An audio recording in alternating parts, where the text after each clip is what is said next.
जी है चंद सांसें या नबी तशरीफ ले आओ कि रस्ता तक रही है आपका बीमार की चौखट। इनकी कदर कर लो, ये तेरी जन्नत भी है, तेरी दोज़ख भी है। आज मुझे खुशी हुई, कुछ लोगों ने माँ बाप के नाम से भी पैसे दिए। हाँ, और वैसे भी हमने माँ बाप को जिंदगी भर में दिया क्या? उनके इंतकाल के बाद या तो जुमेरात के दिन फातिहा या साल भर में बरसी, इसके अलावा कुछ दिया माँ बाप को मरने के बाद? साल में एक दिन बरसी की फातिहा या फिर जुमेरात में फातिहा। इसके अलावा उनकी मेहनतों का सिला क्या दिया? वो जो लाखों की जायदाद छोड़ के गया था, उसकी जायदाद हमने खाई है, उसमें से कितना उसके नाम पे खर्च किया? कभी सोचा करो बैठ के, कभी सोचा करो बैठ के। आज मैं एक बात कह दूं, जिस बेटे ने बाप के नाम पे पैसा दिया ना, मुबारकबाद के लायक है वो बेटा, मुबारकबाद के लायक है वो बेटा। इसलिए कि जब उसका पैसा आया होगा ना, फरिश्तों ने बाप से जाके कब्र में कहा होगा, मुबारक हो, ऐसा बेटा छोड़ के आया जो तेरे नाम पे तेरी छोड़ी हुई जायदाद में से मदरसे में कुरान के लिए लगा रहा। तो याद रखना, माँ बाप की वो जात है जो जमीन के ऊपर भी काम आती है, जमीन के अंदर भी काम आती है। मरने के बाद रिश्ते टूटा नहीं करते। और मैं अक्सर एक बात कहता हूँ, तुम दुआओं के लिए मज़ारों पे भी गए होगे, दुआओं के लिए पीरों की बारगाह में भी गए होगे, दुआओं के लिए तुमने हर मौलवी के जाके चक्कर लगाए होंगे, लेकिन कभी काम बिगड़ जाया करे ना तो बाप की कब्र पे चले जाया करो, माँ की कब्र पे चले जाया करो। वो जो तुझे आता हो ना कुरान, दुरूद, कलमा पढ़ने के बाद कब्र में माँ है या बाप है ना लेटा हुआ, उनकी रूह को इसाल कर दे। और फिर उसके बाद इसाल करने के बाद जो भी कब्र हो, माँ की हो या बाप की हो या दोनों की हो, उनसे क्या बची ये काम नहीं हो रहा है, दुआ कर दे। अम्मा ये काम रुका हुआ है, दुआ कर दे। खुदा की कसम खैर बाद में आएगा, काम की तदबीर अल्लाह पहले अता फरमा देगा। हाँ हाँ, ये माँ बाप होते हैं। ये कब्र में भी ना जो जाते हो ना, कभी कभी कब्रिस्तान जाते हैं, कब्रिस्तान कितने लोग जाते हैं जरा बता दे मुझे। कुछ लोग इसलिए हाथ नहीं उठा रहे, कल जाना है भाई, लेट जाओ या सवेर जाओ, ठिकाना सबका वही है। कब्रिस्तान जाया करो, बच्चों को लेके जाओ ताकि वो कब्रिस्तान जाने के आदी बने। जब कोई बंदा कब्रिस्तान जाता है ना, तो कब्रिस्तान में कोई एक कब्र तो होती नहीं, बहुत सारी कब्रें होती हैं। मान लें अगर किसी का बेटा कब्रिस्तान जाता है तो जो पास पड़ोस के कब्र वाले होते हैं ना, वो उससे आके कहते हैं, मुबारक हो तेरा बेटा तुझसे मिलने आ रहा है। बोल दो सुभान अल्लाह, मुबारक हो तुझसे तेरा बेटा मिलने आ रहा है। जब ये कहते हैं ना तो वो उठ के बैठता है, वो बेटा कब्र पे आता है, सलाम करता है, माँ हो या बाप हो मुस्कुरा के जवाब देते हैं। और जवाब देने के बाद बेटा बैठता है, कुरान पढ़ना शुरू करता है, माँ बाप चेहरा देखते रहते हैं। उसने पढ़ के दम किया, दम करके जब जाने लगता है तो माँ अंदर से, बाप माँ जो भी हो, कहते हैं बेटे ठहर जा, बहुत दिन बाद आया है, दिल कर रहा है तुझसे और बातें करें। हाँ, लेकिन हम उनकी बातों को सुन नहीं पाते, इसलिए कि आलम बदल गया। लेकिन हदीस का मफहूम यह है, वो कहते हैं बेटे बैठना, थोड़ी देर और बैठ, थोड़ी देर और बैठ। लेकिन हम तो इतने बेवफा हैं, जब से वो गए हमें कब्र भी याद ना रही, जब से वो गए हमें उनकी याद ही नहीं आती। हम तो कब्र पे भी इसलिए जाते हैं, अगर नहीं गए साहिब तो फिर दुनिया कहेगी कितना बड़ा बेरुखा है, बाप की कब्र तक नहीं गया। हम तो जाते हैं ना शबे कद्र शबे बारात में दुनिया को दिखाने जाते हैं, और यार कभी बाप को मनाने के लिए भी कब्र पे जाया, कभी उन्हें राजी करने के लिए कब्र पे जाया करो। जब जाते बेटे बैठते हैं ना तो अंदर से आवाज आती, बेटे बैठना, बड़ा दिल लग रहा है जब से तू आया है, बेटे जल्दी जल्दी आया कर। लेकिन बेटे को क्या पता माँ ने क्या कहा, बाप ने क्या कहा। कभी मदरसे नहीं गया जो मौलवी बताता, कभी उलमा से दोस्ती नहीं की जो इनसे कुछ हासिल करता। बस फिर क्या, इसका तो अपना मतलब रहता है, हाथ उठाए दुआ की चल दिया। लेकिन फिर माँ बाप को देख, जब बेटा हाथ उठा के दुआ करके चल देता है, उसके बाद मालूम है अंदर कब्र में माँ कहती है, मेरे मालिक तू जानता है, जब ये मेरी जिंदगी में मेरे पास आता था तो मैंने कभी इसको सूखी रोटी खिलाई, कभी कई दिन का रखा हुआ मीठा खिलाया। मेरे मालिक कभी मेरे पास से खाली हाथ नहीं गया। या अल्लाह आज ये खाली हाथ जा रहा है। ये मेरे परवरदिगार, एक माँ को हया आ रही है, आवाज़ कुदरत आती है, खातून बता तो सही मेरी बंदी बता चाहती क्या है। वो कहती मेरे मालिक जब मैं जिंदा थी तो मैं अपनी हैसियत के मुताबिक दिया करती थी। मालिक आज मैं नहीं दे सकती लेकिन तू तो दे सकता है। मैं मजबूर हूँ लेकिन तू तो मुख्तार है। आवाज आती है चाहती क्या है का मालिक अपनी शान के मुताबिक दे दे। रब फरमाता है अच्छा। हुक्म होता है फरिश्तों इसका नामा अमाल चेक किया जाए। अब अमल नामा चेक किया जा रहा है। फरिश्ते कहते हैं या अल्लाह इसके अमाल में गुनाह की गुनाह लिखे हुए हैं। हुक्म होता है गुनाहों को नेकियों में तब्दील कर दिया जाए। फिर पूछा जाता है इसका ठिकाना क्या है। कहते मालिक ठिकाना जहन्नम है। हुक्म होता है कि इसका ठिकाना जन्नत लिख दिया जाए। फिर पूछा जाता है बताओ किस जमात में था। दोज़खियों की जमात में था। हुक्म होता है मुत्तकियों की जमात में नाम डाल दो। जब इतना होता है फरिश्ते कहते हैं या अल्लाह इतनी सीने की इतना बड़ा इनाम का देखते नहीं हो। माँ की कब्र पे आया है। माँ कहती है जब मेरे पास आता था तो मैंने अपनी औकात भर दिया है। आज तेरे पास आया है शान के मुताबिक दे दे। का इतना मैं देता जितनी माँ दे रही है तो माँ में और मुझ में फर्क क्या होता। आज मैं इतना दे रहा हूँ दुनिया को पता चल जाए कि दुनिया जितना अपनी औलाद से प्यार करती है वो खुदा हर माँ से 70 गुना ज्यादा बंदे से प्यार किया। नारे तकबीर। जरा दोनों हाथों को उठा ले, नारे का जवाब दें। नारे तकबीर, नारे रिसालत, उलमाए अहले सुन्नत। खुदारा अगर कब्र में लेटे हैं तो इन्हें भूले ना। इनकी कब्र पे जाया करो, इनके पास वक्त बिताया करो, इनके पास टाइम गुजार के आया करो। इनकी आंखें ठंडी होती हैं कब्र में भी, कब्र में भी ठंडी होती हैं। लेकिन हमें कोई परवाह नहीं, हमें कोई फिक्र नहीं। हाँ मरने वालों का ख्याल किया करो। करेंगे ना इंशाअल्लाह ख्याल। बोले इंशाअल्लाह। हाँ जी, अगर तुम माँ बाप का ख्याल करोगे तुम्हारी औलाद तुम्हारा ख्याल करेगी। कोशिश किया करो। ये सारे उसूल मेरे हुजूर ने दिए, मेरे हुजूर ने सारे ज़ाब्ते दिए। फरमाया गया कुछ लोगों को शायद ये भी ख्याल हो अब माँ तो रही नहीं, खिदमत किसकी करें, बाप तो है नहीं, अब ये नेकी हमें कहाँ से मिलेगी। फरमाया गया अगर चाहते हो माँ को राजी करो, माँ नहीं तो खाला की खिदमत करो। अल्लाह खाला की खिदमत में माँ की खिदमत का सवाब अता फरमाए। अगर बाप नहीं है तो फिर चचा की खिदमत करो। फरमाया गया अगर बाप नहीं चचा की खिदमत कर, अल्लाह तुझे बाप की खिदमत का सवाब अता फरमाए। लेकिन नहीं जी, चचा भी कम जालिम नहीं। जब से भतीजा यतीम हुआ चचा भी मैंड पे मैंड बढ़ाए जाए। यतीम भतीजों को दबाने के चक्कर में लगा चचा। वो हमारी नजरें कहाँ, वो ऐसे भले नहीं होते। किसी की दीवार गिरा करके मकान बनाने से भले नहीं होते। याद रख किसी का दिल न दुखाना, किसी का दिल न दुखाना। अगर दिल दुख गया ना तो जब किसी का दिल दुखता है तो एक आह लम्हों में अल्लाह के अर्श से जाकर टकरा जाता है। इतनी जल्दी फैसले हो जाते हैं कि फिर खैरियत नहीं रहती। फिर ऐसी बीमारियां अल्लाह लगा देता है कि कोई डॉक्टर, कोई तबीब, कोई पीर, कोई मियां, कोई वली नहीं बचा पाता। जब अल्लाह के अज़ाब में बंदा गिरफ्तार होता है तो किसी की आह ना ले, किसी की बद्दुआ ना ले। बाप के इंतकाल के बाद अगर भतीजों को ये लग गया कि बाप होता तो आज चचा ये सितम न करता, तो समझ लेना फिर तेरी खैरियत नहीं। हाँ ये मत सोचना कि भाई के जाने के बाद भतीजों पे तू जुल्म की गाड़ी चला दे या जुल्म के उन पर तू कोड़े बरसा और फिर तुझे तीजे बख्शवा देंगे। गारंटी के साथ कह रहा हूं अगर दिल दुखा के मरेगा ना, एक तीजा नहीं 40 तीजे भी तुझे नहीं बचा सकते। कड़वी सच्चाई है। कोशिश ये करना किसी का दिल न दुखे तुझसे। अगर तू चचा है ना तो रहम कर भतीजों, उनका दिल न दुखा। आज भाई नहीं है ना तो बच्चों को ये एहसास ना होने दे कि तुम्हारे सर पे बाप नहीं है, बल्कि अपनी जिंदगी में बाप बन के उनका ख्याल रखा कर, बाप बन के।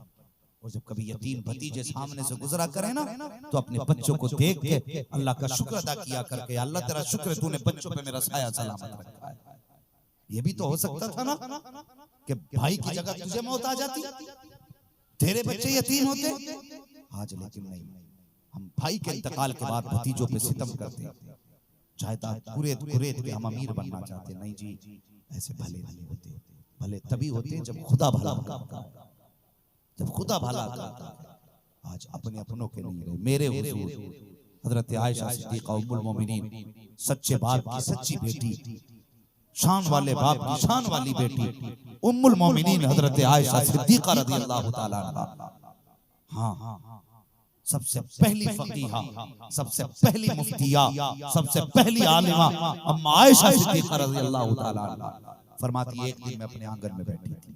तवज्जो है आप लोग, सुन रहे हैं ना? अभी नींद तो नहीं लग रही है? अगर नहीं लग रही तो 5 मिनट के लिए और कहते हैं सुभान अल्लाह। अल्लाह सलामत रखे। आपने बहुत अच्छे तरीके से अब तक सुना। सुने मेरी बात।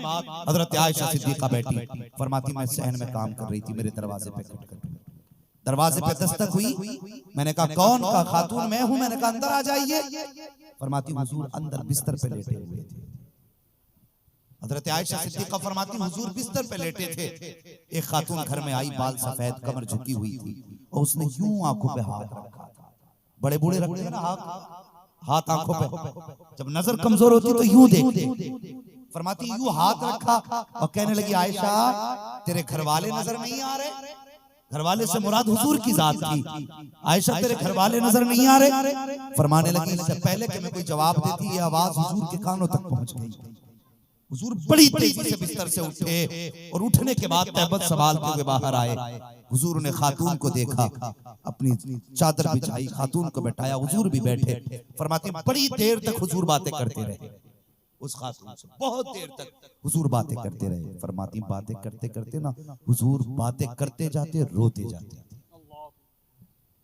हुजूर बातें करते जाते रोते जाते थे। अम्मा आयशा सिद्दीका फरमाती जब बात होती रही उसके बाद हुजूर ने फरमाया आयशा का, मैंने कहा जी या रसूल अल्लाह, का घर में कुछ खाने को है? मैंने कहा हाँ या रसूल अल्लाह। का लाओ जो भी है। फरमाती घर के अंदर खजूर रखे थे, मैंने एक प्याले में खजूर पेश कर दिए। का फिर एक प्याला दूध का था, मैंने वो भी पेश कर दिया। हुजूर फरमाते आयशा घर में कोई कपड़ा है? कहने लगी यमन की हरीर की चादर रखी हुई थी, मैंने वो भी ला के पेश कर दी। हुजूर ने वो भी दे दी। उसके बाद का आयशा कुछ और है? कहा हाँ हुजूर कुछ दिरहम रखे हुए हैं जो माले गनीमत में आपके हिस्से में आए हैं। फरमाया वो भी लाके दे दो। कहा मैंने वो भी दिया। हुजूर ने वो भी उस खातून की गोद में डाले। अल्लाह अकबर। फरमाती जब खातून जाने लगी तो हुजूर रोते हुए उसको रुखसत करने गए। फरमाती कि बस मेरे दिल में ख्याल था, मैं सोचने लगी कि हुजूर जब आएंगे ना शाम में बैठेंगे तो मैं हुजूर से सारी बात पूछूंगी, या रसूल अल्लाह ये खातून कौन है जिसके लिए आपने अपनी चादर बिछा दी और उसके बाद बैठ करके देर तक बातें करते रहे और जिसकी आंख में आंख डाल के आंसू बहाते रहे। फरमाती मैं अपने काम में थी, हुजूर बिस्तर पे जाके लेट गए। मेरे दिल में ख्याल आया जब रात को हुजूर बिस्तर पे बुलाएंगे तब जाके हुजूर से ये सवाल करूंगी। फरमाती कि मेरे दिल में ख्याल था कि हुजूर से पूछूंगी खातून कौन है। फरमाती अचानक अंदर से हिचकियों की आवाज आनी शुरू हुई, मेरे हुजूर के रोने की आवाज आई। फरमाती काम छोड़ दिया मैंने, छलांग लगाई, हुजूर के बिस्तर पे पहुंच गई। मैंने जाके महबूब को देखा तो महबूब ने यूं अपने दोनों हाथ रखे हैं और हुजूर इस दर्द के साथ रो रहे हैं कि हुजूर का तकिया आंसुओं से तर हो चुका है। मैंने महबूब के चेहरे से हाथ हटाए। अल्लाह अकबर। फरमाती है कि हुजूर की कलाइयां भी तर थी आंसुओं से, हुजूर का चेहरा भी तर था आंसुओं से, तकिया भी तर आंसुओं से। मैंने कहा या रसूल अल्लाह मेरे माँ बाप कुर्बान हो जाए, आका जी बताइए तो सही ये आंसू किस लिए है। फरमाते हुजूर उठ के बैठे, फरमाने लगे आयशा मुझसे पूछना चाहती थी कि ये खातून कौन है जिसको मैंने चादर पे बैठाया, मुझसे ये पूछना चाहती थी इस खातून से रिश्ता क्या है। फरमाते सुनो आयशा ये मेरी खदीजा की सहेली थी, जब ये खदीजा की जिंदगी में आती थी तो जितना आज मैंने किया है उतना खदीजा किया करती थी। कहा या रसूल अल्लाह रोए क्यों? फरमाते जब इसका चेहरा देखा तो खदीजा याद आ गई। आका इतना क्यों दिया? फरमाते कि सुनो इतना इसलिए दिया ताकि मैं इसको दूं तो इसका दिल खुश हो जाए और जब ये खुश हो तो कब्र में खदीजा की रूह भी राजी हो जाए। सुभान अल्लाह। नारे तकबीर, नारे रिसालत, उलमाए अहले सुन्नत, मसलके आला हजरत। यार रिश्तों की कदर करो, ये चले गए तो फिर नहीं मिलेंगे। ख्याल करना अपनों का। आज बंदा कहता मुझे जरूरत ही नहीं, बहुत है मेरे पास, कोई मत आओ। तुझे इतना घमंड है? याद रख कब्रिस्तान तक दौलत लेके नहीं जाती, 4 कांधे लेके जाते हैं। दौलत कितनी भी हो जाए जरूरत तुझे 4 कांधों की पड़ेगी। अगर ये 4 कांधे मयसर ना हुए ना तो तुझे मिट्टी तक नसीब नहीं होगी। कभी ये ना क्या मुझे जरूरत नहीं किसी की, नहीं जरूरत होती है, अपने तो अपने होते हैं। अल्लाह अकबर। और हुजूर ने अपना किसे कह दिया? मेरे हुजूर ने पूरी उम्मत को कलमे के रस्सी में बांधा है। हमारा देश इस्लाम है, हमारा रिश्ता कलमा है। यही वजह है कि एक मुसलमान इंडिया में रहता है, दूसरा अमेरिका में रहता है। एक बेटी यूपी की हो, दूसरी बेटी कर्नाटक की हो, अगर हिजाब उसका उतरता है तो दर्द यूपी की बेटी को हो जाया करता है। ये रिश्ता है हमारा। हाँ, खुदारा ख्याल करें, रिश्तों की कदर करें और अपनों का ख्याल करें। ये चले गए तो दोबारा नसीब, बोलें दोबारा नसीब। नहीं होंगे माँ की इज्जत करेंगे, इंशाअल्लाह। बोलें इंशाअल्लाह। बाप की कदर करेंगे, कंजूसी तो नहीं करेंगे, इंशाअल्लाह नहीं करेंगे। फरमाया गया बखील दोज़ख के करीब है, सखी जन्नत के करीब है। तबीयत में सखावत लाइए, फितरत में खर्च लाइए, खर्च करना हम सीखें। बातें बहुत सारी हैं इस मौजू के ताल्लुक से, लेकिन वक्त काफी हो चुका है, 2 घंटे लगभग होने वाले हैं। बस साकिब, अंदाज़े बयां मेरा बहुत शौक नहीं है, शायद कि उतर जाए तेरे दिल में मेरी बात। मैंने जो बात कही है ना, अगर इन बातों से किसी के दिल को ठोस पहुंची हो, ठेस पहुंची हो, तो खुदा की रजा के लिए माफ कर देना। मैं यहाँ तकलीफ देने नहीं आया था, बस एक दर्द दिल था जो आपके बीच में रखा, एक बयान था जो मुझे आपके बीच करना था। मैं चाहता था हुजूर के करीब उनकी उम्मत हो जाए, बस हमारा रिश्ता हुजूर से मजबूत हो जाए। और जवानों, जियो हुजूर के लिए, मरो हुजूर के लिए, सांसें हुजूर के नाम कर दो, फिर देखो जीने में कितना मजा आता है, फिर मरने में भी मजा हो रही है। इसलिए कि आज जब ऐसे मरोगे, कोई कहेगा अच्छा हुआ चला गया दुनिया से, सुकून तो हो गया। अगर इतना किसी ने कह दिया तो खैरियत नहीं है। ऐसे काम कर जाओ, जनाजा उठे, कोई पीछे से रो के कह दे मालिक इसका भला करना, पूरी जिंदगी हमारा घर चलाता रहा। हाँ, ऐसी जिंदगी गुजार के जाओ कि लोग तेरे जनाजे को बोझ ना समझें। वो कोई मर गया था ना तगड़ा आदमी, तो लोग कहने लगे उठाते क्यों नहीं भाई इसका जनाजा, मेहमान आए थे, बोले तुम ही उठा लो। तो कहने लगे हम क्यों उठाएं, हमने थोड़ी मारा है इसे।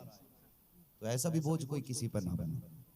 हाँ, ऐसी जिंदगी गुजार के जाओ, लोग तुम्हें फूल समझ के कांधे पे उठा के चले, तुम्हें अपना समझ के लोग उठाएं।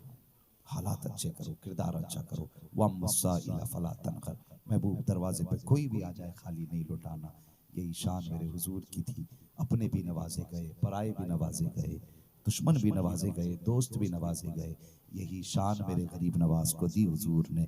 उनकी चौखट पे आज तक अपने चले जाएं वो भी नवाजे जाते हैं, गैर चले जाएं वो भी नवाजे जाते हैं। यही शान रब ने अता की है बरेली के अहमद रजा को। उनकी चौखट पे अपने आए तब भी नवाजे जाते हैं, पराए आए तब भी नवाजे जाते हैं। ये अल्लाह वालों की शान है। हाँ, ये अल्लाह वालों की शान है। प्यार करें अल्लाह वालों से, मुस्तफ़ा से सच्चा इश्क करें। बस जो हुए अगलात उनको माफ़ फरमाए रब्बे कायनात। जिंदगी ने दिया साथ तो फिर होगी मुलाकात। चमन रहा फूल खिलेंगे, जिंदगी रही फिर मिलेंगे। मुसाफिर हैं हम भी, मुसाफिर हो तुम भी, किसी मोड़ पर फिर मुलाकात होगी। फकीरान आए सदा कर चले, सदा खुश रहो ये दुआ कर चले। सारे लोग कलमा शरीफ पढ़ लीजिए, ला इलाहा इल्लल्लाह मुहम्मद रसूलुल्लाह। मैंने तुमसे नारा लगवाया था, बोले ईमानदारी से लगवाया नारा। नारा लगाना गलत बात नहीं, अच्छी बात है। वो एक बच्ची के नारे ने देख नहीं रहे दुनिया हिला दी है, ये पावर है हमारी नारे में। लेकिन मैंने आपको थकाया नहीं। क्यों नहीं थकाया? मैंने कहा सुबह से हाथ ही उठा रहे हैं ऐसे करके। लोग कहेंगे यार जो मौलवी आता, और अल्लाह माफ करे, थोड़ा सा ख्याल भी करना चाहिए। निरी हदीस बयान कर जाते हैं कि जो हाथ उठा ले उसे कैंसर नहीं होता, हदीस है। और खुदारा झूठ ना बोल बंदे, लंबा लंबा झूठ बोल के हाथ उठवाया जाता। बस ये कहो जो हुजूर के नाम पे हाथ उठाएगा, उम्मीद है वो हाथ कभी किसी के मोहताज नहीं होंगे। हाँ, नियत रखो, हदीस ना बताओ उसे, और नियत ही बरकत होती है। अल्लाह खैर करे, थोड़ा सा ख्याल रख के गुफ्तगू होनी चाहिए। हाँ, जरा आप लोग अब सच्चाई के साथ सारे लोग कलमा शरीफ मेरे साथ पढ़ें। वो घूर के ना देखे 2 घंटे बोला हूं, अपनी मर्जी से नहीं आया। कमेटी वालों ने डॉक्टर रूहुल अमीन साहब से कहा, उन्होंने मुझसे कहा, तब बड़ी मेहनत से यहाँ तक पहुंचाऊं। अल्लाह कमेटी को भी सलामत रखे, इदारे को भी सलामत रखे, और जिन लोगों ने इस इदारे का ताउन किया उनको भी सलामत रखे। अब जरा सारे लोग कलमा शरीफ पढ़ने, बोले ला इलाहा इल्लल्लाहु मुहम्मदुर रसूलुल्लाह व मा अलैना इल्लल बलाग। अस्तगफिरुल्लाह रब्बी मिन कुल्ली ज़ंबिन व अतूबु इलैहि। अस्सलामु अलैकुम व रहमतुल्लाहि व बरकातुहू।